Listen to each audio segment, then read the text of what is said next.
Hi everyone, this is Roshni Sangvi. Today I want to discuss about ADHD in kids. Are there any nutritional intervention, any lifestyle intervention that can make any difference when it comes to hyperactivity or attention deficit symptoms in kids?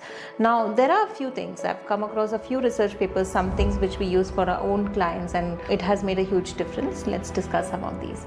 Number one, hyper-palatable foods. We live in a generation where we have access to the tastiest, chemically designed formula composition of foods that we never ever had before. Think of things like Maggi milkshake or like Oreo pakoras. Literally, this is the kind of food which we have available everywhere right now on our apps. It's walk down the street and you're going to see food vendors selling hyper-palatable food, and it's becoming harder and harder for parents to say no to this because it's hyper-palatable. It's chemically designed to keep you addicted.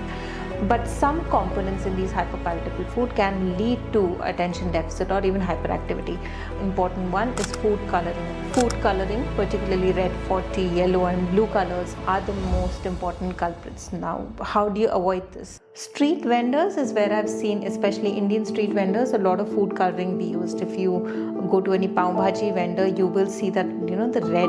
You're never going to have that red color when you make pav bhaji at home. It's not possible. Even pani puri, the water is like extremely green and food coloring is added to that. Street vendors is one, but also packaged foods. When you're buying packaged fruits from the market, look out for food coloring. Coca-Cola is not black color by nature. M&Ms don't get green color by nature.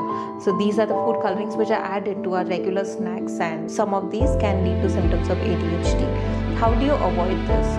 I think when working with kids, one thing I've realized is as long as you can give them a role model, and mostly kids are likely to listen to an outsider than listen to their own parents, and if they look up to that person, the outsider, they're more likely to follow. So with a lot of the kids we work with, they're mostly likely to listen to us, or like a doctor or a nutrition coach, they're less likely to listen to parents. And the second thing is, kids love texture and color. If you are not able to replicate that in the cooking that is at home, then kids are less likely to eat it. You want to replicate texture and colors, get fancy with food. It should be something that they look forward to eating. I remember growing up when my mom used to pack our tiffin boxes, she used to make these spoon-sized dosas. So she used to make like coin-sized dosas with a spoon instead of the regular dosa. It was the same batter, there was no difference, but just because it was a different texture and a different shape, we used to look forward to eating it.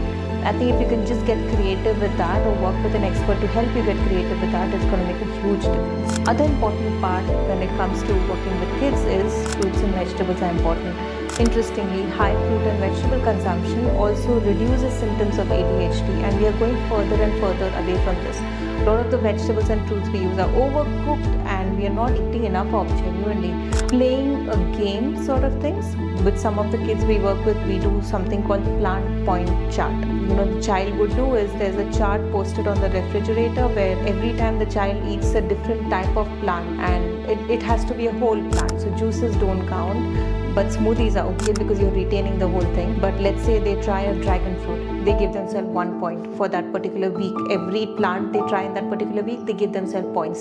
And then we compare our scores with the child. So I would be on call with the child and say, hey, look, I got 99 points this week. How much did you get? And kids are competitive by nature. So next time they are at home, they try to get more inclusive in their food. For instance, if you serve them, let's say, pongal for breakfast, they want to add the cashews on top and they want to add raisins on top to get more plant points. So they're trying to get as many plant points. And if you can make it a game for them, if you can make it interesting, eating fruits and vegetables, they're more likely to incorporate it than just telling them to eat more fruits and vegetables. Soups and smoothies are also a great way because it's liquid calories, it's faster to eat and it's fuss free. They don't have to do a lot of chewing. Of course, I'm not promoting only liquid diets, but any way you can get kids to eat more fruits and vegetables in its natural form, it's a great idea. You can steam it, you can boil it, you can cook it. Just overcooking. Sometimes Indian curries are on the stove top for 45-50 minutes. Don't do that. But besides that, eating more fruits and vegetables will help. There was an interesting diet in the 70s called the Fine World diet for ADHD management. Did not get a lot of traction. There's not a lot of studies done also on the diet because research papers and research studies need money, and there was not a lot of people interested in it. But it essentially spoke about removing all the additives,